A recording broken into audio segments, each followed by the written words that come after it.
नंगे पैर सुदबुद्ध खोए तीनों लोकों के स्वामी दौड़े चले जा रहे थे। पीछे पीछे रुक्मिणी, जाम्बवती, सत्यभामा, कालिंदी, मित्रबिंदा, सत्या, लक्ष्मणा और भद्रा भी पागल सी दौड़ रही है। ये कौन आ गया जिसके लिए भगवानों के भगवान दौड़ रहे हैं?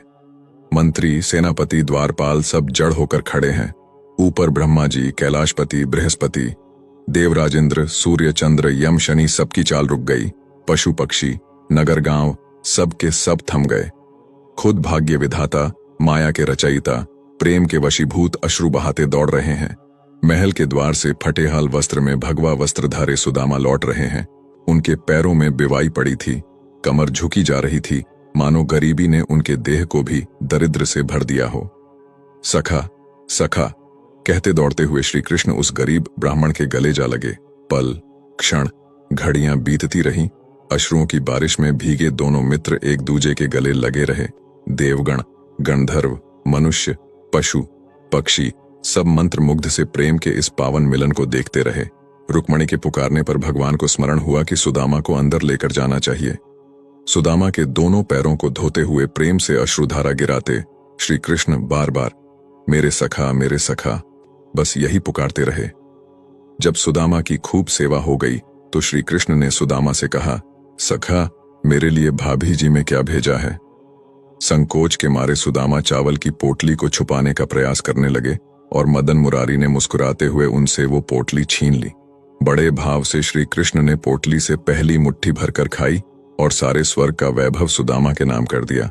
दूसरी मुट्ठी चावल में पृथ्वी की सारी संपदा सुदामा के नाम कर दी और तीसरी मुट्ठी भर के जैसे ही चावल खाने लगे, स्वयं लक्ष्मी रुक्मणी जी ने उन्हें रोक लिया। प्रभु बैकुंठ रहने दीजिए। रुक्मणी ने पूछा कि कृष्ण का मित्र इतना दरिद्र कैसे?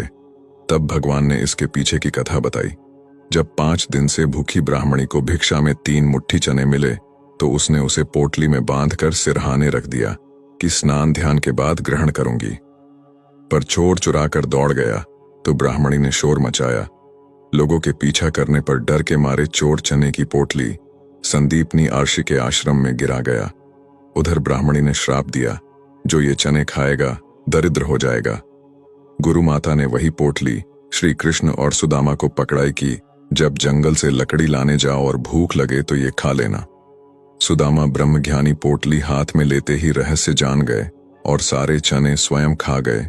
गुरु मां की आज्ञा भी रह गई और मित्र कृष्ण को भी बचा लिया। लेकिन वे भूल गए, यदि वे ब्रह्मज्ञानी हैं तो कृष्ण स्वयं नारायण है। सुदामा मित्र से विदा लेकर घर गए तो देखा झोपड़ी की जगह महल खड़ा है। गरीब ब्राह्मणी रानी बनी उनकी प्रतीक्षा कर रही है। एक ने मित्रता में मित्र के कष्ट ले लिए, दूजे ने सारे कष्ट हर लिए। मित्रता भावों के वश है, प्रेम के वश है। धन संपदा तो आती जाती रहेंगी, पर प्रेम स्थायी रहेगा।